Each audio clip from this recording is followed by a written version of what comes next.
कमरे च ना सारा समान कढ़ लिया तो मैं ते अम्मा जी ने कमरे च ना सफाई करन लगी हैं पानी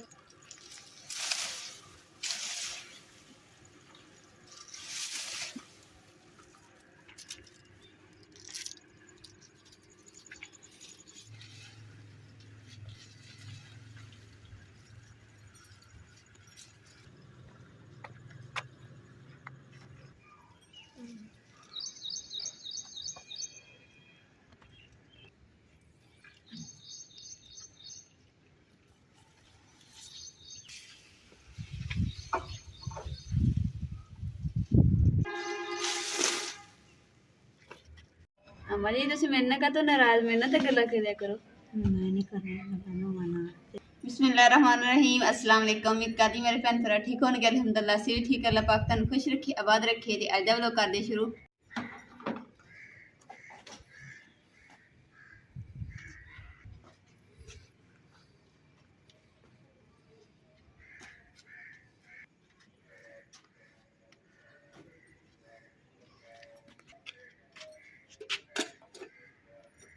झंडियां ला दिया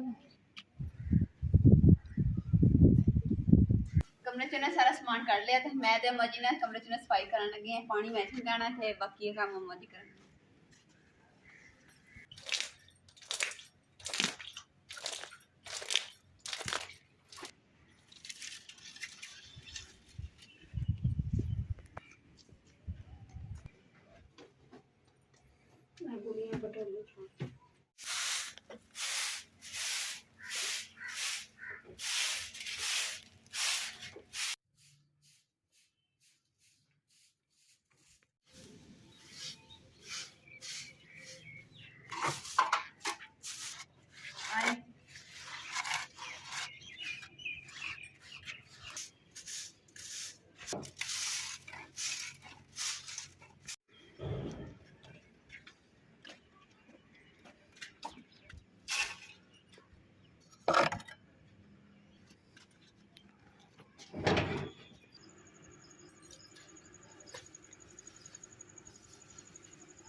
मैं थानू हुक्का आख्या मैनू हुक्का तुसा नहीं लिया दिता माँ जी हुक्का मिल जाएगा ना कदम मिल जाएगा।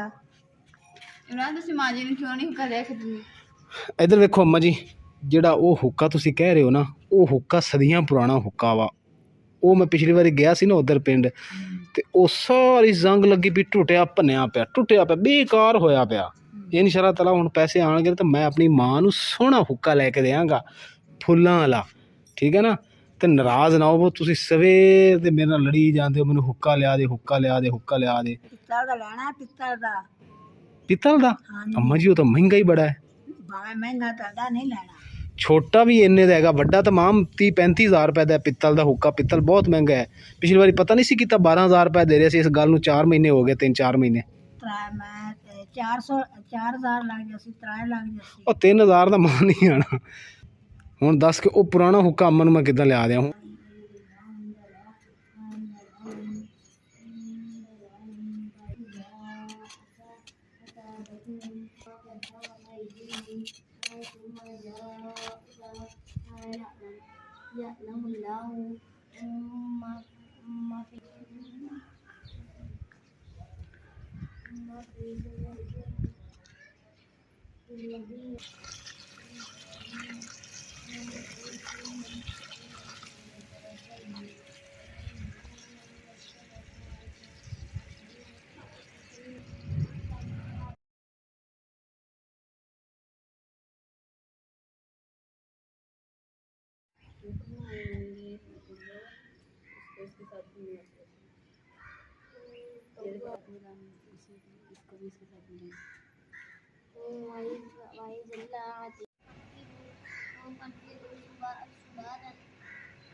ਜੀ ਅੰਮਾ ਜੀ ਨੇ ਕਿਆਰੀਆਂ ਦੇ ਵਿੱਚ ਨਾ ਪਾਣੀ ਵੀ ਲਗਾ ਦਿੱਤਾ ਵਾ ਤੇ ਉਸ ਤੋਂ ਇਲਾਵਾ ਜਿਹੜਾ ਕਿ ਸਾਡੀ ਬਹੁਤ ਪਿਆਰੀ ਸਿਸਟਰ ਉਹਨਾਂ ਨੇ ਕਿਹਾ ਕਰਨਾ ਤੁਸੀਂ ਨਾ ਇੱਟਾਂ ਨੂੰ ਨਾ ਸਫੈਦ ਰੰਗ ਨਹੀਂ ਕਰਨਾ ਸੀ, ਲਾਲ ਰੰਗ ਕਰਨਾ ਸੀ। ਸਫੈਦ ਰੰਗ ਕੀਤਾ ਵਾ ਕਿ ਸਾਨੂੰ ਜੇ ਰਾਤ ਦੇ ਟਾਈਮ ਵੀ ਜਿਹੜੀ ਮੁਸ਼ਕਿਲ ਨਾ ਹੋਵੇ, ਹੁਣ ਜੇ ਤਾਂ ਗੁਜ਼ਰੀ ਜਾਣਾ ਕਿਸੇ ਵੇਲੇ ਪਤਾ ਹੀ ਨਹੀਂ ਚੱਲਦਾ ਤੇ ਇੱਦਾਂ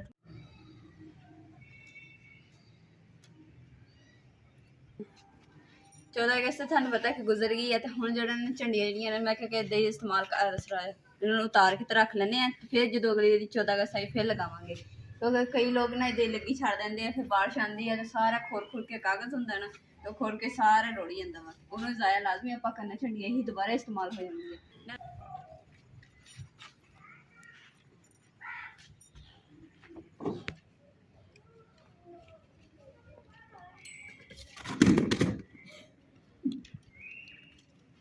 अम्मा जी सानू बड़ी हसी आ रही,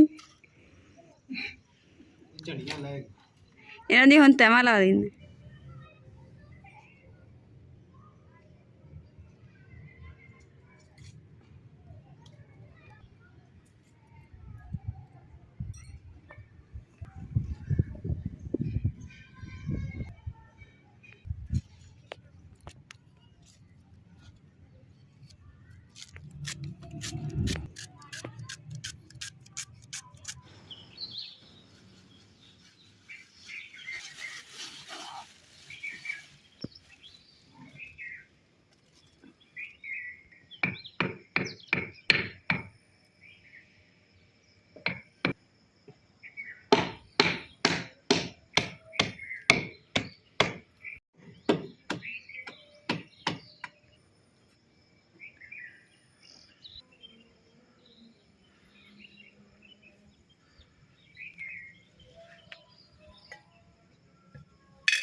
ਅਮਾ ਜੀ ਤੰਦੂਰ ਨੂੰ ਧਿਆਨ ਮਾਰੋ ਤਾਂ ਕਿ ਲੱਕੜੀਆਂ ਹੋਰ ਬਾਲਣੀ ਜਾਂ ਇੰਨਾ ਕੁ ਬਹੁਤ ਹੈ?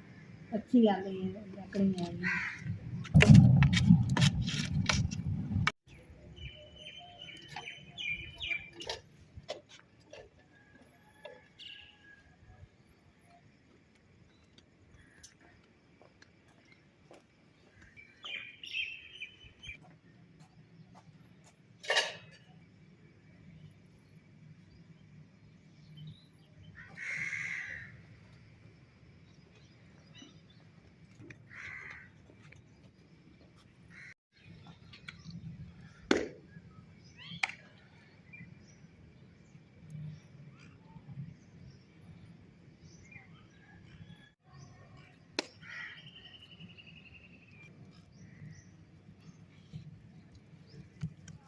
ਅਮਾ ਜੀ ਕਹਿ ਰਹੇ ਕਿ ਨਾ 2 ਵਾਰੀ ਆਟਾ ਨਾ ਉੱਡਿਆ ਵਾ ਤੇ ਲੱਗਦਾ ਕਿ ਕੋਈ ਮਹਿਮਾਨ ਆ ਰਿਹਾ।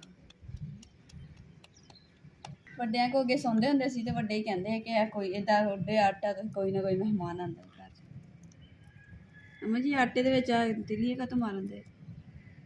ਘਿਓ ਵਾਸਤੇ।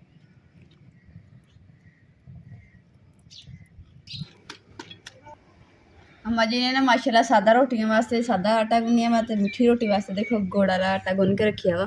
ते अम्मा जी कह रहे कि पहले आ रोटियां ला ला फिर मैं तेन मिठियां रोटियां बना के दूँगी। नाले एक मेरी बहुत प्यारी सिस्टर है सबसक्राइबर ने उन्होंने कहा कि ना तुसीं कमेंट करके कि सिस्टर एक बार तुसीं फिर गुड़ मिठी रोटी जी ना तुसीं बनाओ तंदूर दे विच। ते मैं अम्मा जी ने दस्सिया ते अम्मा जी कहंदे ये केड़ी गल है बेटा आपां हुणे बना लैंदे हां। फिर इसलिए अम्मा जी ने आटा गुन के रख दिता वा। ते अम्मा जी कह रहे पहले मैनूं आ ला लैंदे फिर मैं मिठियां रोटियां ला के दूँगी तंदूर।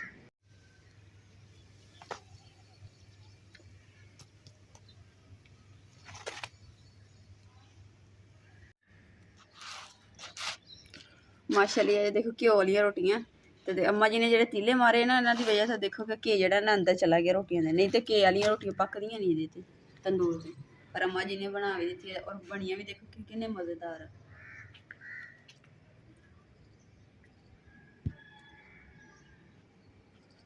और नाले आरगी तो घ्यो पा के बनाई।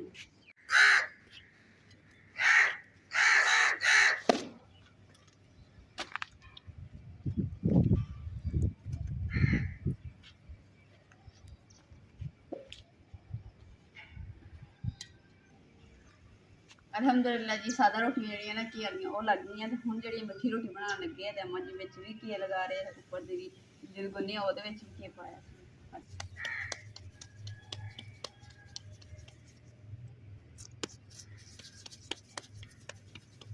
नहीं दोपहर को गर्मी होंगी है कि बर्दाश्त बाहर है बदल बदल होए है तो जो बारिश होएगी ना तो यह है कि कम दिन जरा ना ठंडा हो जाएगा सारा।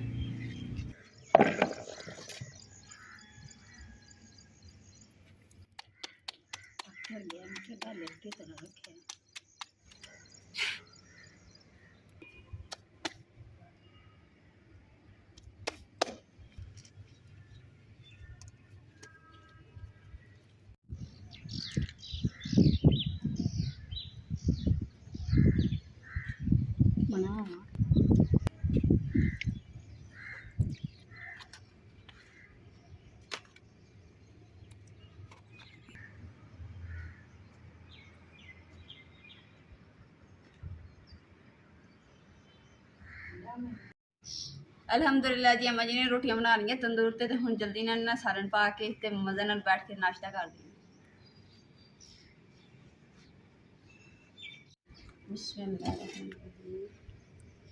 माशाल्लाह जी तंदूर ते पहले ना रोटियां बनाइयां ते नाल ही ना उत्ते सालन रख दे, सालन भी गर्म हो गया।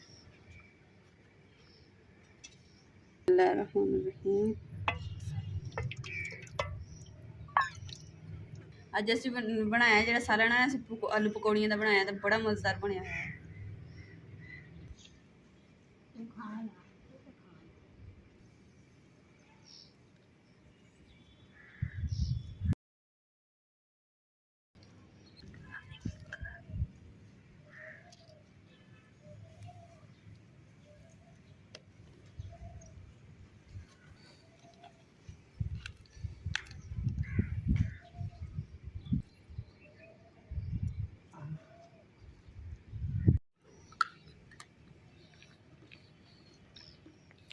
ਮਾਸ਼ਾਅੱਲਾ ਜੀ ਤੰਦੂਰ ਦੇ ਪਰਾਠੇ ਵੀ ਜਿਹੜੇ ਆ ਉਹ ਵੀ ਬੜੇ ਮਜ਼ੇਦਾਰ ਲੱਗੇ ਔਰ ਦੂਸਰਾ ਮਿੱਠੀਆਂ ਰੋਟੀਆਂ ਇੰਨੀ ਮਜ਼ੇਦਾਰ ਲੱਗੀਆਂ ਨਾਸ਼ਤਾ ਅੱਜ ਸਾਡਾ VIP ਹੋ ਗਿਆ। ਅੱਜ ਦੇ ਵਲੋਗ ਦਾ ਮੈਂ ਇੱਥੇ ਐਂਡ ਕਰੂੰਗੀ। ਉਮੀਦ ਕਰਦੀ ਹਾਂ ਮੇਰੇ ਭੈਣ ਭਾਈ ਨੇ ਸਾਡਾ ਅੱਜ ਦਾ ਵਲੋਗ ਪਸੰਦ ਆਏਗਾ ਤੇ ਸਾਡੇ ਚੈਨਲ ਲਾਈਕ ਕਰੋ, ਸ਼ੇਅਰ ਕਰੋ, ਸਬਸਕ੍ਰਾਈਬ ਕਰੋ ਔਰ ਆਪਣੀ ਫੈਮਿਲੀ ਨੂੰ ਸ਼ੇਅਰ ਕਰੋ। ਅੱਲਾਹ ਪਾਕ ਤੁਹਾਨੂੰ ਖੁਸ਼ ਰੱਖੇ, ਆਬਾਦ ਰੱਖੇ ਆਪਣਾ और अपनी फैमिली बहुत ज़्यादा ख्याल रखिए। अल्लाह हाफिज़।